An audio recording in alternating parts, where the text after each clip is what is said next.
Congratulations, you made it to the Exfil. You can sit back, relax, unpack your bags, and we hope you enjoy the show.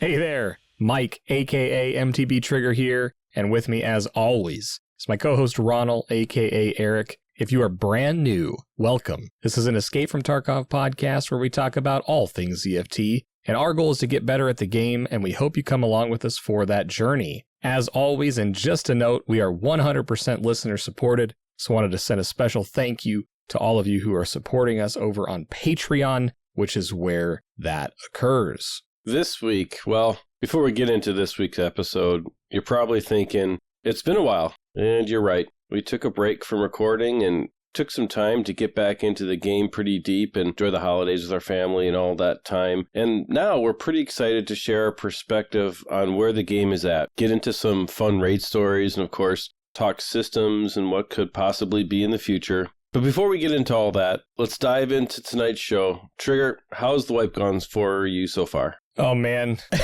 it's been really great. I've honestly just been having a tremendous amount of fun in Tarkov, and while my playtime from the new job largely, and then the holiday season and everything comes with that, was much lower than it was during the last few wipes, I've just been enjoying it a lot more, and frankly I wasn't really sure what to expect with all of the big changes like inertia, the changes to the flea market, and some new items. I didn't know what to expect, and frankly, there's a new map that I haven't really even explored yet, and I'm still enjoying it. But, I mean, I'm level 25. We haven't recorded yet this wipe because the few times that we have sat down to do it, we've, logged in to do our proverbial, one raid together before recording, and that's turned into a couple 1 a.m. sessions. And, whoops. Look at the clock and it's 1 a.m. We're 6 raids deep and no way we're recording at that point. But anyway, I guess this week's been excellent. I hit level 25, haven't been pushing aggressively for leveling, but also taking a pretty steady go at all the tasks. I have more quests in my task list than I think I've ever had in any previous wipe, not to mention the daily and weekly operational tasks. But I think the most notable thing this week will probably surprise some people that kind of follow Playstyle is I've been playing a very different style of Tarkov recently and enjoying playing in a little bit different way. I've been focused on taking my time in raids, maximizing experience, and really focusing on getting loot out that's going to make a difference right now for maximum currency per slot, or looking forward to collecting those things I need for tasks. So I'm currently on a 17 survival streak, 17 raid survival streak, which was capped off basically in the hour before we recorded with 3 factory runs that I did in a row with 13 total PMC kills. So I got the scout task, one of the chemical tasks, and I even got the healthcare privacy planting task done at night and made, about 1.2 million rubles just from those runs, in addition to the tasks getting completed, as well as just having a bunch of loot coming out that I held on to as well. So it's been really, really great this week. And you asked about the wipe, I went into my week, so I'll spin that back to you. And have you been enjoying the wipe, and how's this week specifically been going? This wipe has been a lot of fun for me. I've really enjoyed the changes that they've made to the game. I got kind of bored with it, the way that it was during the last wipe, pretty quick, and needed to take a break. It just wasn't really interesting to me, but now it's actually interesting. So, man, I've had a lot of success that I probably wouldn't have had as quickly. I really love the changes. Things that they've made, weapon malfunctions, inertia, even VoIP, even though I don't really use VoIP that much. But the different changes to the maps with different extracts and different paths that PMCs seem to be taking as they move throughout the map. As everybody knows, as you all know, I like Shoreline a lot. So I've been playing a lot of Shoreline just for fun. And of course, unlock some tasks. I'm also level 25, and my task log is very full at this point. I think my favorite thing that has come up in the last couple of weeks as I've been playing is I really actually love the operational tasks. And we'll get into more of that as we talk about, where we're at. And that's really been hugely enjoyable and motivating to continue to keep playing and trying different things. And I almost feel like excited when I log in. I'm like, ooh, I wonder what today's task is going to be, just to see what kind of interesting things BSG has out there to torture me in my Tarkov experience for that day. One of the more interesting ones that I have right now is to kill 65 scavs with a Makarov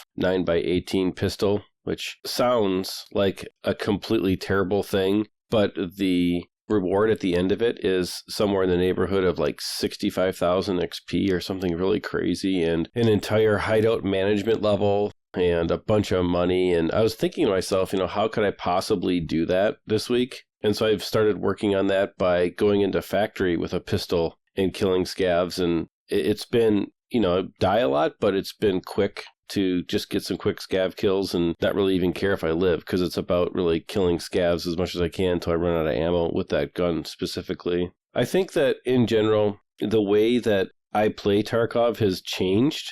That's something interesting. Like you had talked about how you maybe are playing a little bit more slower, maybe.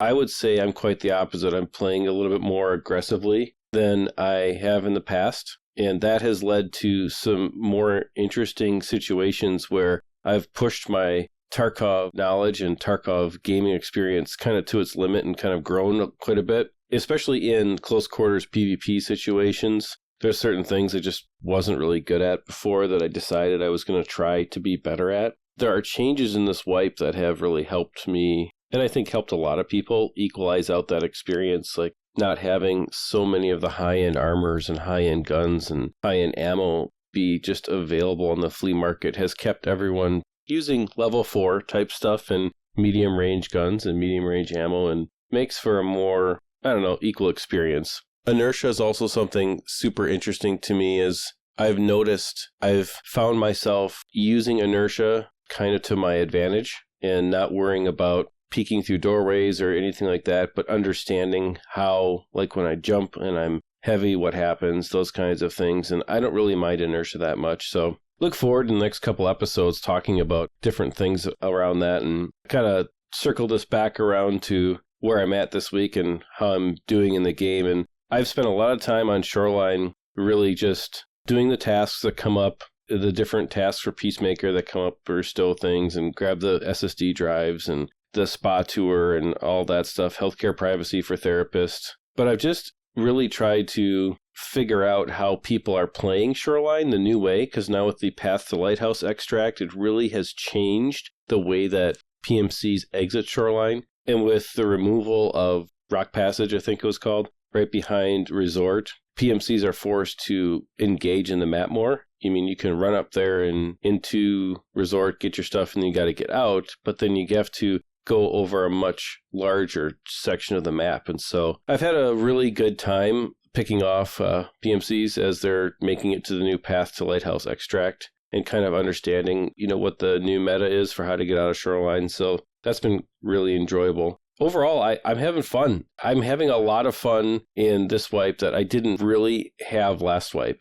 Looking forward to getting into that because I think the changes they've made have been good for the game and good for the Tarkov community. That's awesome. You kind of unpacked a lot there, and it's related to the things that we wanted to cover. But I also wanted to quickly address kind of a question that you kind of half-heartedly asked and is really interesting to me, because you said you were playing more aggressive and then you were kind of questioning if I was playing slower. I think this is kind of a product of, not having as much playtime personally and really trying to maximize when I do have a good raid or I'm in a raid for 10 or 15 minutes. I am exploring a lot more. I'm going and checking stashes. I'm hitting duffel bags. I'm making a conscious effort to really explore everywhere that loot is when I'm on a map after the 15 or 20 minute mark. Some of the maps have been reduced in time significantly, through the drops event and then just I think for server queue reasons, but I have been playing a lot slower. Now, I've been playing a lot more aggressively when PvP does come, because I've also been playing PUBG, which recently went free to play, so sometimes I can't help but charging into a fight. But for the past 17 raids, it's gone my way, which is by far the longest streak I've ever managed to string together. But this whole concept of playing slower or more aggressive is fascinating because you're exactly right. I have been, and it's more of an intentional hit as many loot crates, loot bags, loot spots, kill scavs as possible and maximize the time I'm in a raid. And I dropped that 10 or 15 minute number because I've noticed that a lot of PMC action, because I think people are very task focused because the flea market isn't as big of a factor this way. So a lot of that action happens in the first 10 or 15 minutes. And then there are still people on the map. I've ran into people everywhere, but there isn't as much like choke point holding or key location holding. Like players aren't sitting in those areas as much. I think people are moving around a little more. So I've just been moving around and checking stuff out. So the answer to your question is, yeah, I have been playing slower, but I'm also very interested in how or what you've done to play more aggressively. Well, I think it's a scale, right? Me playing aggressively to most people probably is still slow. So I think that that's important when I talk about playing more aggressively. But for example, there was a lot of times where I would not necessarily choose to start a fight. I was happy to engage in it and then carry it out, whether win or loss, whatever. But I would maybe not necessarily start a fight unless I was pretty confident that I could engage and win. Everybody wants to have a PvP encounter on those terms. You want to have it be favorable to you. You know, anything that you encounter out in the open, especially in the open world of the map, you want to make sure that, you know, you have the upper hand when you start a PvP encounter. But even then, I still was hesitant to do it under certain circumstances. I've kind of just decided that I don't really care anymore. And if I die, I die. And it's turned out that just practicing a lot of flick aiming and strafe firing, but with inertia, understanding how each gun works that I use. I've chosen 2 or 3 guns that I really am comfortable with and did a lot of practicing in my hideout, strafing back and forth, hitting target, and was able to kind of say, okay, this is what this gun's going to do when I get out in the world with it. And I just have had a lot more success, and comfort has come from repetition with this particular skill for me in Tarkov. And I die plenty, but I would say my stats this wipe for this early are much higher than they've ever been. And I'm much more comfortable than I've ever been. And it's helped my tasking because I'm just not afraid to run into the hot PvP areas. Some of the traditionally hot PvP areas have shifted. You know, for example, on customs, it's not completely dorms. And on Shoreline, it's not necessarily completely the resort anymore. There's different places on the map where PvP is happening more consistently, which I think is good. But because of that, I've encountered it more, and I'm just kind of working this through in my mind. And I guess I'm not as hesitant to dive into it and just see what happens. Yeah, that's really cool. And I think that comfort in dying goes a long way, right? Or comfort in knowing that sometimes you're going to die, sometimes you're going to not. But once you have that sort of desire to survive and work on the mechanics of the guns and stuff, I think that's really cool. It's something that I've done in a bunch of other FPS games. I've done it in Tarkov, and it's really interesting to hear, you know, that little piece you broke down in, okay, strafing and being comfortable with how the gun's going to react and using your hideout for that, the shooting range. And it's interesting. I've been using just guns that I take off of other players and scavs and checking out new ones that I don't typically use, like the RFB is one that I've been using a lot this wipe. And then I've gotten kind of fallen in love with a silenced MP5. And one of the first things I did when I decided to use those guns and save a preset for them was go down to the shooting range and mess around with all kinds of stuff, putting lasers on them, you know, point firing it, ADSing. Where does it shoot if at the 5 meter target, at the 25 meter target? And the reason it resonated so heavily with me when you just said it was the RFB with, I think it was a Valde sight I was using at the time, had a really high shot compared to where the reticle, or excuse me, maybe it was a low shot compared to where the reticle was. And I realized that zeroing on the RFB was very, very important for the range that I was typically engaging enemies with. And so not only are the leaning mechanics and strafe shooting and figuring out the recoil on the guns you're using really important, but you can also work on zeroing and see what it does to, the trajectory of the bullets. So I think you made a great point there, and I just think it's really cool to hear how that has changed your gunplay and just comfort when fighting. That's awesome. Yeah, I think it's really interesting how, like, for example, throw a silencer on a gun, how the inertia factor changes how wildly the barrel will swing around when you're moving. Or if you have a shotgun, like an MP5, it's going to move a lot less than if you have, say, a shotgun with a silencer on it or something, like a MP153, doing the long boy quests. I think that that's a really cool mechanic because it adds a level of skill to the game, which I don't think some people totally appreciate, but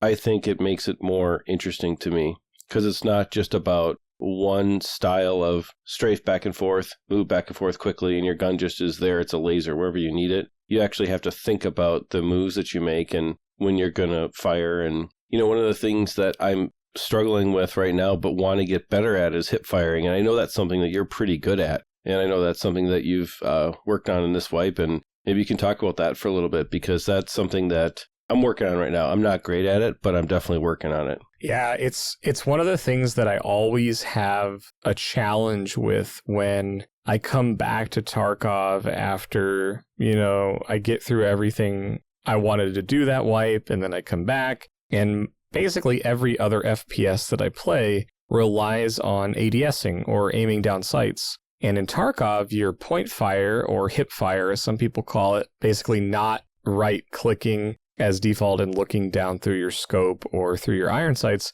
and just shooting it right off of your hip is incredibly accurate. And so it's actually something that, in my opinion, for close quarters, if you want to engage in close quarters PvP or be able to put a fight if you get scared and somebody's, holding a corner or, in a room that you weren't expecting, being able to effectively use point firing is extremely important. There's no easy way around the fact that it is very much a practiced thing, because at the end of the day, you're not given a reticle or a dot or anything on your monitor or UI in Tarkov when you're not looking through a scope or looking through an iron sight. You're not given anything to, judge where the shot's going. It's just you kind of have to be aware of and being good at aiming the middle of your screen or where the gun's going. And this isn't something that I had really practiced before Tarkov because you're kind of punished for it in other games with very inaccurate shots.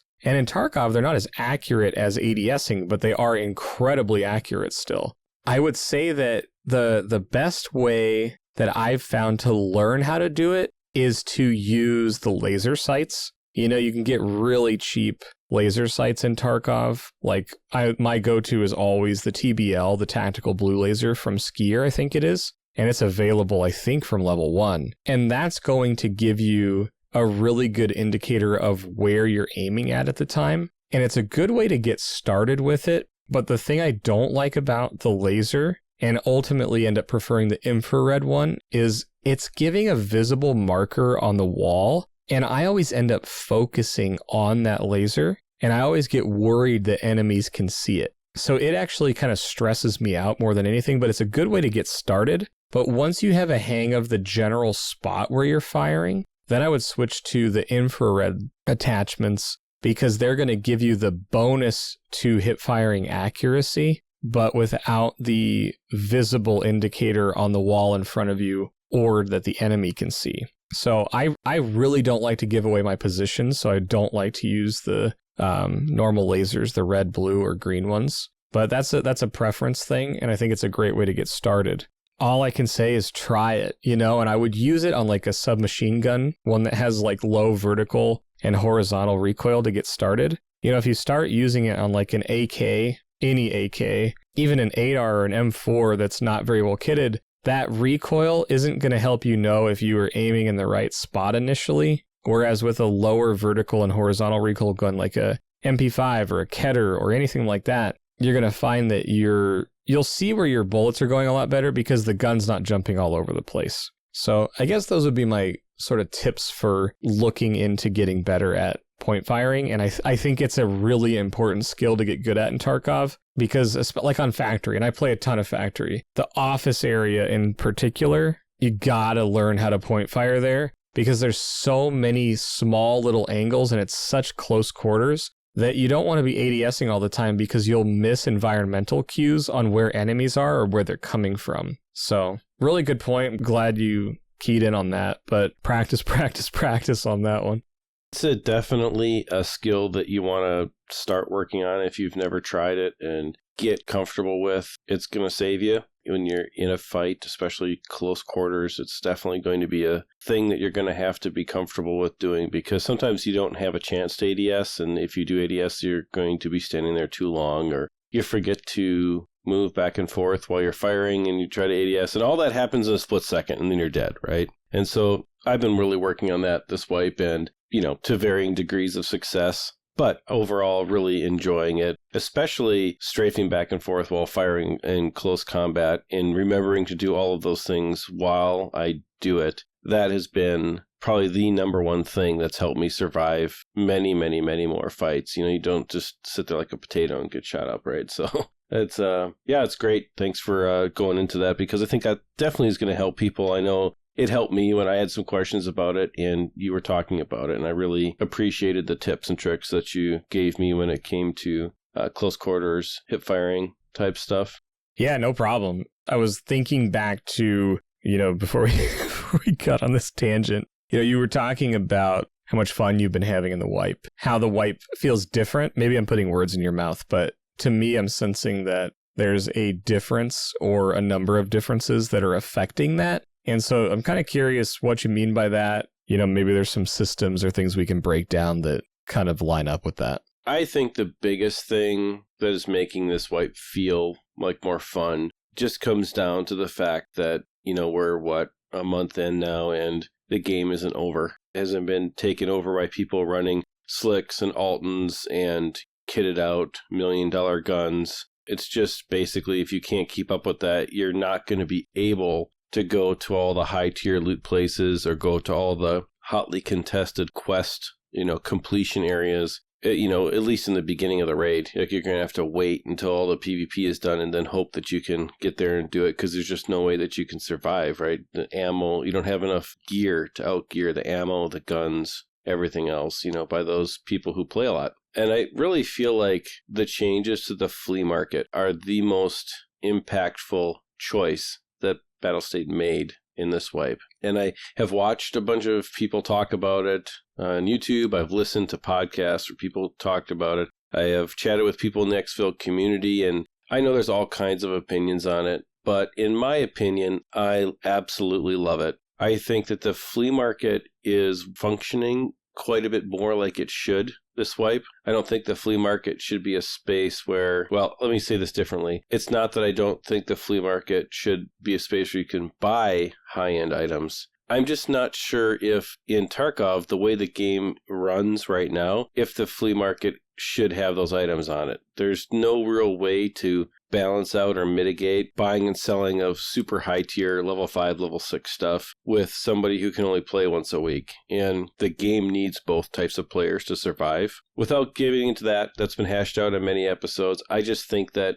the beginning part of the wipe, which a lot of people think and agree is the most fun, is lasting longer and possibly is able to be sustained to some level because of the flea market changes. So what do you think about that? I think specifically on the sustainability, just from looking at the flea market, I tend to agree. I really wasn't sure if, removing class 5 and 6 armor and the high tier ammos from the flea was going to be enough to extend the early game or, bring the gear gap closer over the long term. I didn't know if it was going to cause high playtime players were just going to farm that stuff and just kind of completely destroy the rest of the player base. But my experience has been, I was looking at stats before this and I can't remember the exact number, but, I think I've died. I can figure it out because I know I've died 34 times this wipe,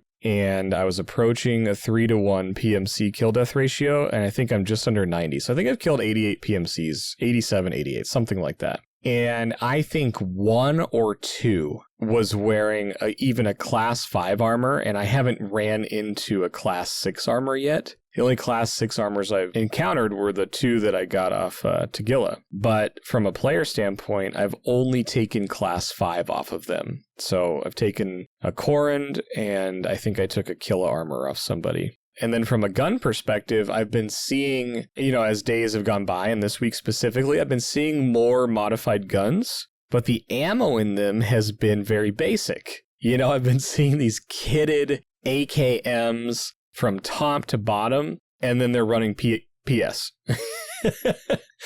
So it's sort of leveled the playing field. And, I've got head eyes plenty, but I've also noticed that I'm getting into longer duration combat, which is incredibly rewarding when you win it, and it doesn't feel nearly as bad when you lose it because you felt like you had a chance. So I do think, to your original point, this is going to help sustain the game longer while we're in the wipe cycle. And I think that just on its own, regardless of some of the other stuff we're going to probably talk about, it's done a really good job in that. And I would have said, if you asked me in the first couple of weeks of the wipe, I would have said, man, I don't think this is good. I don't think this is right. But I'm actually really enjoying the in-game experience as a result of their out-game change to the flea market. You did a great job explaining what I was trying to say there. And the thing that you said that resonates with me is that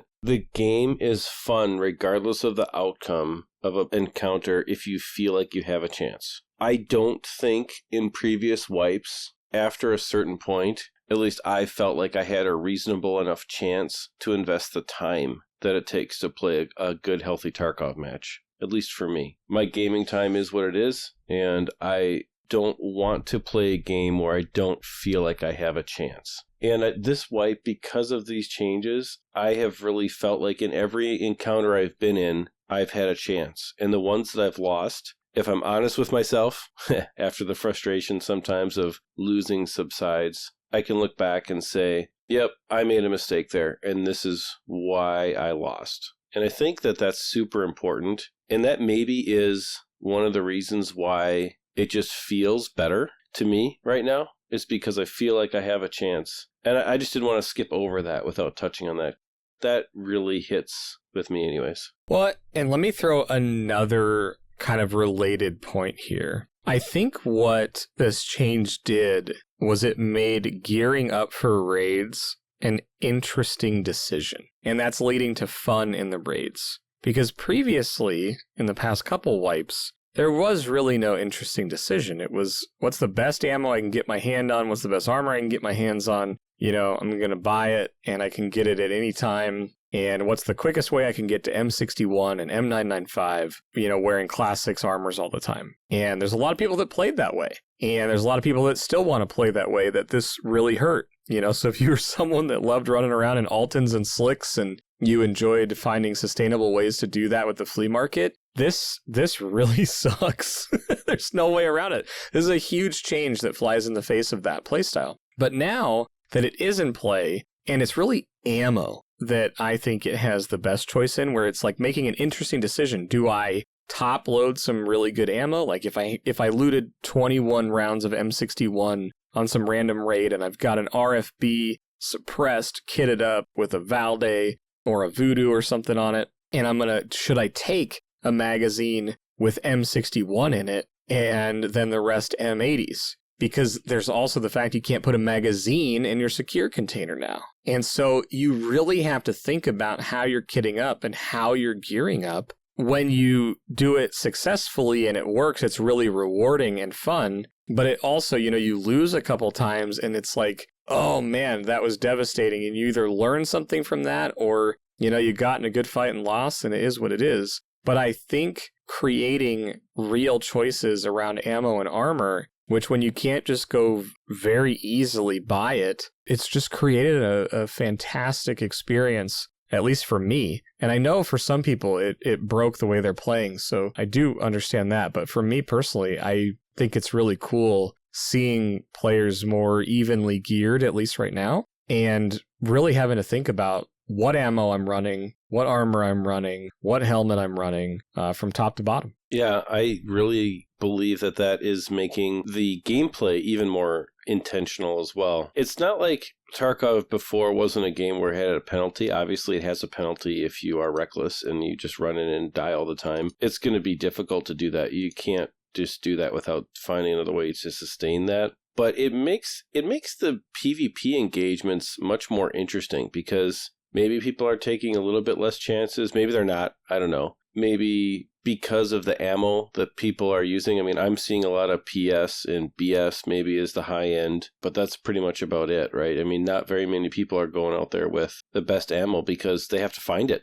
or they have to get to a point where they can buy it from a trader, and that's usually pretty far down the quest chain. And then, of course, the level gating of the traders at various stages as well. So all of those decisions and all of those factors that go into how you gear up, you know, if you want to use that shiny new class 4 or class 5, you know, if you want to use that gun, which maybe you had to find pieces for, you couldn't actually build because you couldn't buy it on the flea market or you can't buy it from traders yet. All those decisions, I think, have made the game a little bit more tactical in nature and less kind of memey. This is the way that I would describe it. I don't know. What do you think about that? Yeah, I totally agree. And the thing I was thinking about was, you know, some of these systems that they start stacking on top of each other lead to these amazing in-game moments. You know, what you're talking about there got me thinking about the second factory raid I did tonight. You know, it was after the first raid went really well. I got 5 PMC kills in that one.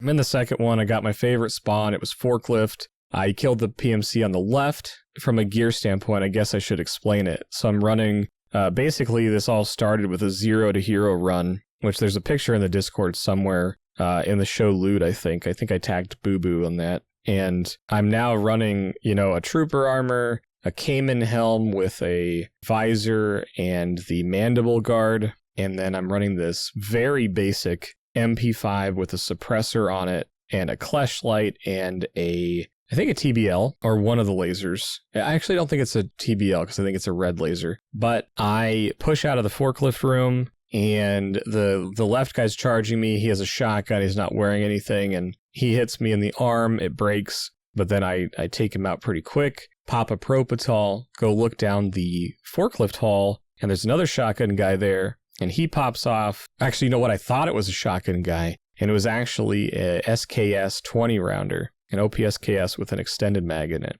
And he's popping off shots at me. I thought it was a shotgun at first. And so I peek out to shoot just kind of a mag dump down the hallway. He goes behind the boxes. I throw a nade and get him. You know, so I've cleared out my area and I'm running towards the office. Took a bit of time. I heard a bunch of running. There's scavs running around everywhere. You know, so they've changed the scav AI a little bit and they kind of sprint around and do crazy stuff. And I end up getting in this odd encounter with another PMC who had a Keter. He shoots and kills a scav. I shoot and hit him a little bit. I hear him take a Vaseline. So I use a morphine because my Propital was wearing off. And then I catch him at a weird angle. I thought I just had him dead to rights. And so I pull the left trigger. It's in a point fire. I wasn't ADSing. And 2 shots go like into his chest. And then I hear the dreaded click. And this is on a 30 round magazine. And I'm like, oh no, weapon malfunction. I don't have a backup gun. So I immediately turn around and I look at the top of my screen. I see the red weapon, so I know what's happening. So I turn around, I get shot in the leg. It breaks and blacks out. But I make it around the corner, right? And if you're thinking about it, I was in the glass hallway right in front of those 2 big Connexes near the Exfil room. And I wrapped around it to the right and I'm running on a broken leg. I quickly hit L to inspect my gun and then hit Shift T. It pops the round out. I turn around, the guy's chasing me, and I just unload into his chest and head and kill him. And then I have a scav come at me from the other angle, shoots me again, blacks my other leg out, but I reloaded in the meantime and killed him. You know, I'm down at like 150 hit points. everything hurts, but I think that was the end of the PMCs. There was one more, but there was no more noise. And so I broke that down because I've been using guns that I wouldn't normally use once I have, I'm at like 7 million rubles and I could make a bunch of different guns, but I've been using different stuff. I've been using PST ammo because I can kind of spray it and take a ton into raids and just not worry about it. But that misfire and the ammo choice I made and the armor choices that I made and the upgrades that I was using, all of that led to this story I just told you guys. And it's something that I'll probably remember for a very long time, because earlier in the wipe I had a misfire kill me because I didn't know how to fix it. So I had to learn how to do that. And then when it happened this time, I knew what to do in that situation. But it's all of these little systems that start with what's available on the flea market and what's available to most players right now. And I just think all of that makes for super interesting raids. And to come out on top of that situation, I honestly couldn't wait to tell that story because it was amazing. And so all of it plays into that. And, I was trying to analyze this from just that linear one lane, but I just can't help but look at these other things that play a role in these raids. Yeah, there's so much going on now, and I just think the game's in a good spot. And I think overall, getting back to how I feel about the wipe, I think the game is in a pretty good spot. I really would like to talk about operational tasks because I really am enjoying them. I think one of my favorite things in some of the MMOs I've played over the years are daily quests. And they don't have to be overly complicated, but they just give you something interesting to look forward to that resets on a pretty consistent timer. And I don't know about you, but I have gotten a lot of XP by taking kind of a break from the normal grind and pathing of the Tarkov questing system, which can become repetitive because it hasn't changed a ton for a long time. And I've enjoyed taking a break from that and really diving into operational tasks. I've noticed that some of the more useless barter items can be consumed by, hand-in operations tasks that give you 2,000 or 3,000 XP. It's not like it's a huge game breaker, but it gives you something to go look for. Like, for example, yesterday I had one that was T-plugs. It was turnover 4 T-plugs, I think, to mechanic. And it gave me like 3,100 XP, which is not life-changing, but it's enough to make a difference and make me kind of want to look for T-plugs while I'm scavving, right? Something along those lines. And I love the concept of a daily and then a weekly thing to work towards. And I talked about the Makarov scav killing quests with the pistol before. It's my current weekly quest, and I don't know if I'll make it, but I love that they're there, and I really enjoy the dynamic that it adds to different maps. I noticed that there was one day where all of them were on Shoreline, and I happened to be playing on Shoreline, and it was just a lot more people playing Shoreline that day. And it added a whole bunch of more interesting fights because people were trying to do the task, and the task was forcing you to kill scavs. It was like a kill 15 scavs task. So people weren't just up in Resort fighting with each other. There was PMCs all over the map, and it was great. And I just think it makes... it introduces a random element to whatever map they put an operational task on, which can make gameplay that much more enjoyable. And then it keeps me and it keeps players more engaged on a more consistent basis and helps that white burnout phase just stay farther off. So I'm really loving it. I mean, have you had any fun experiences with operational tasks? And what do you think? Yeah, I didn't mess with operational tasks a whole lot last wipe because by the time they came out, I was really done. I had already accomplished all the goals I wanted to last wipe, and I just really didn't have a compelling reason to be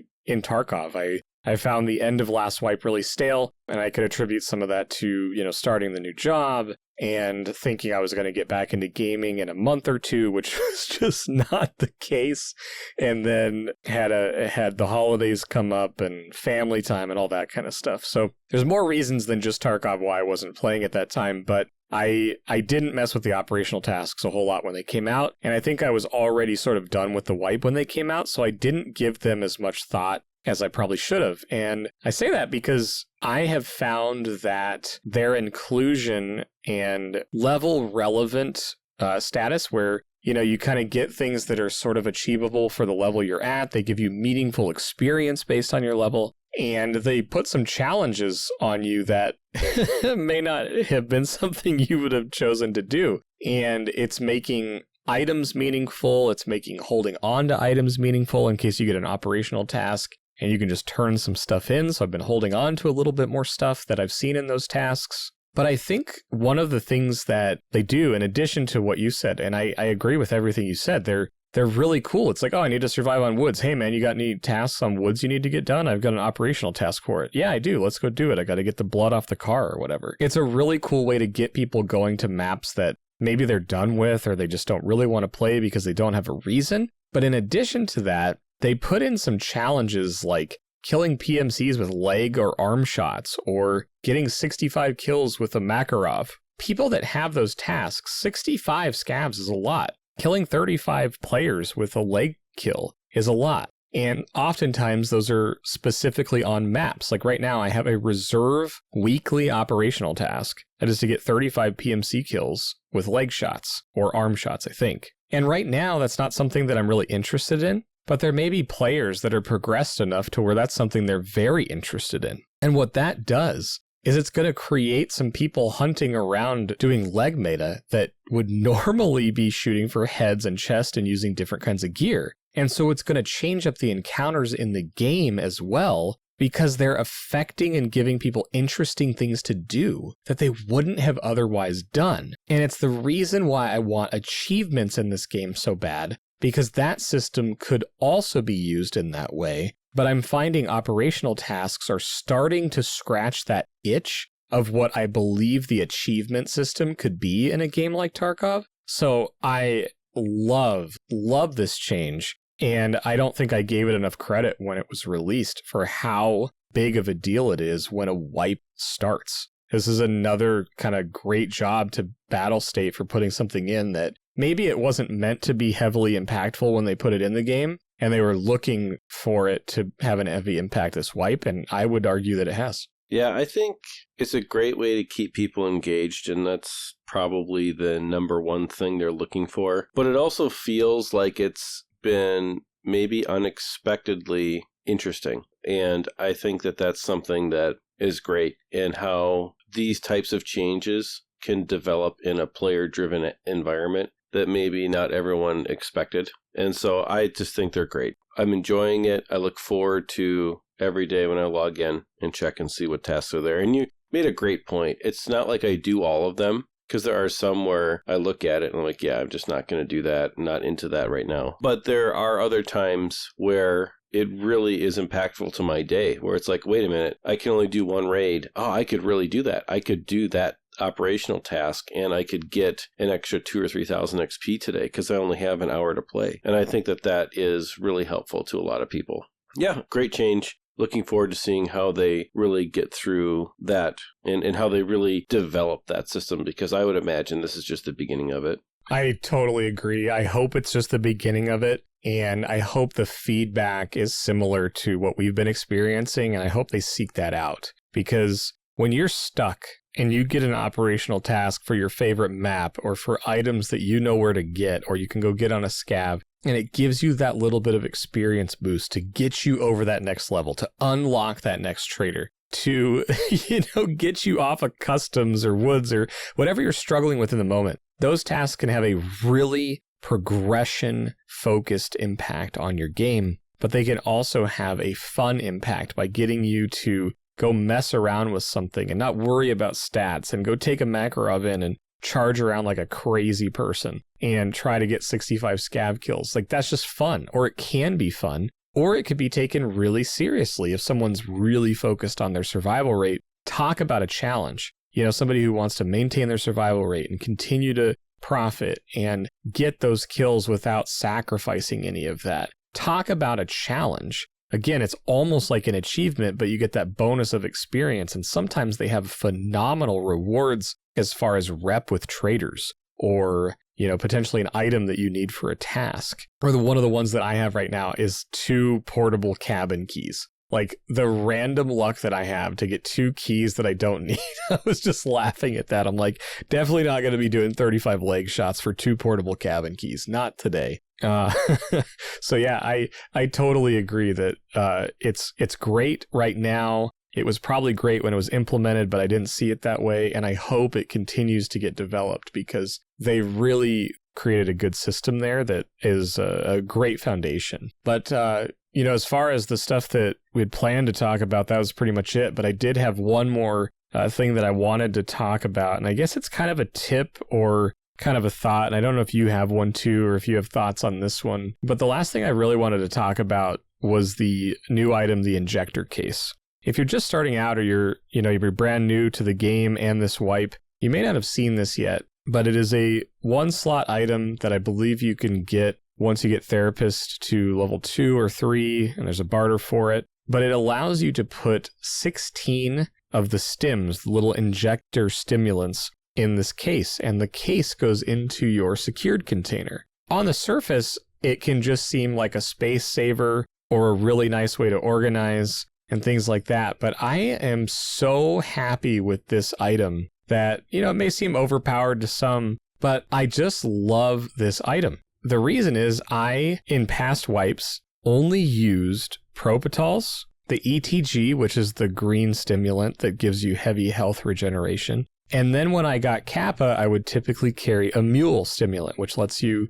it increases the amount of weight you can carry and it helps you be able to run again, right? Instead of being extremely overburdened. And so I would make room for those 3 stims in my Gamma at the expense of ammo or splints or things like that.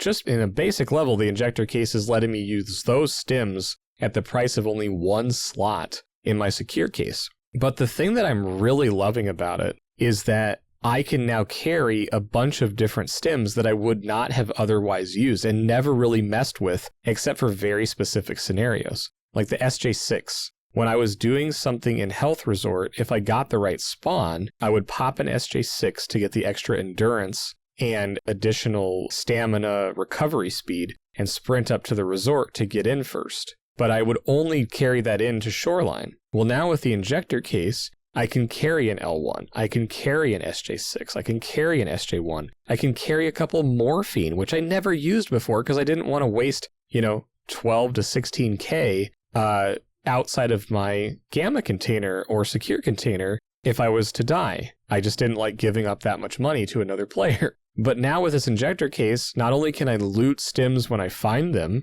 and protect that money if I'm going to sell them or keep them, but I'm also just using more things, and I'm using adrenaline syringes. And I just wonder if Battlestate had data that people weren't using stims, or there was only a handful that were actually getting used, and there was a bunch of them that never got used. And so again, I think it's a minor change that's going to get items that have really interesting effects and really interesting use scenarios actually into the hands of players and being used in raids. I know I've already used stims that I've never used before, but since I had them on me, I researched when I could use them, and I found out that the adrenaline syringe is one that I didn't know that it had a health regeneration aspect to it, and it does painkiller, so there's times where I need more health regeneration than a Propital can offer, but I don't want to, take an ETG and a Propital. Well, maybe adrenaline's the option there. And it also removes contusions, I think. So just some really awesome changes with the injector case and just what you can do with it. So if you haven't experimented with that, I would make a play that as soon as you have access to it through Therapist, go check out the injector case. It's one of the best items added this wipe. And I think it makes a play for owning a slot in everybody's secure container. Oh, I completely agree. I love the injector case. I was someone who basically didn't use anything except a mule and Propital in the past because of the storage penalty in my Gamma. The injector case has opened up a whole new world of raid enhancing options, and I think that's awesome. For all the things you just mentioned, I'm taking full advantage of it myself and enjoying the enhancements and the advantages that you can get from that. My final tip for today and really in the early wipe is to grind on scavving really early on and get to 1,000,000 rubles and buy a scav junk box from Therapist. They're now available at level 1, and there is nothing that stops you except the money. It's 1,000,000 rubles. It seems like a lot, but if you do that, your stash management is going to be so much better. until you get to level 15. And you can start selling those things on the flea market. I went out of my way this wipe to keep a bunch of barter items, and I actually had 3 scav junk boxes full when I hit level 15, and then I sold all of that, or the majority of it, that I knew that I didn't need for quests coming up, and was able to get, a couple of million rubles right out of the bat, and it really enhanced my gameplay options at that point. And so if you're feeling like, wait a minute, my stash is a real mess, you can help out with barter items and keep things that potentially could be valuable to sell later by getting a scav junk box. And like I said, you could scav and do that at level 1. And I think that's a really positive quality of life change that I suggest everyone takes advantage of. I can't speak highly enough about scav cases, and that my inventory is so full of cases already, and I'm only level 25. I think I have 2 scav cases, 4 med boxes, 3 mag cases, 3 ammo boxes, 2 holodilniks. I'm a junkie, dude. I'm just a junkie, and I really want another scav junk box so that I can have my sell container, my barter container, and my hideout container. I could buy it right now. I just don't really need it because I've been selling most of the stuff I don't need and been pretty focused on just the tasks that are available right now or in the near future. But I could see myself investing in another case, even though I don't need it. I like the organization factor, and from a new player standpoint, we've given this advice a bunch of times. But if you're having problems with your stash, there is no better thing to do, even if you don't know what all the barter items are yet. It's so nice to have that scav junk box, which is, I think it was 16 by 16. It's a big case when you open it up, and it takes up a 4x4 slot. And it's, man, what a great item to be able to just, if you don't even know what all the barter items are, just drag them over top of it, let it go. If it goes in, great. If it doesn't, it's not a barter item.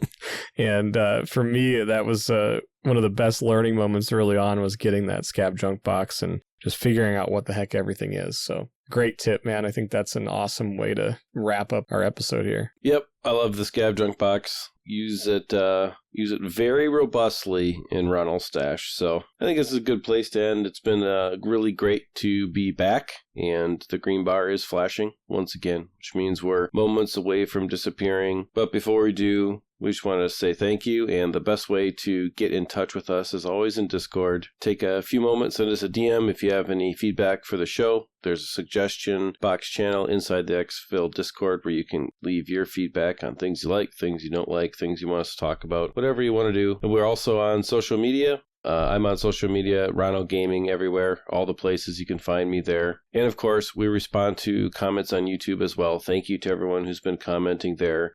We've had some pretty awesome interaction there with Exfil, as well as the other podcasts and shows that we do produce. Links to find all those places, Discord, YouTube, all the different places will be in the show notes and in the description. Yeah, and like Ronal said, you can find us pretty much everywhere, Discord being the best spot. Outside of the places where both of us are, you can also find me on Twitch at MTBTrigger from time to time. But I just wanted to say thank you for listening and being a part of the Exfil community. So good luck in your raids, everybody, and we'll see you all next time. See you guys.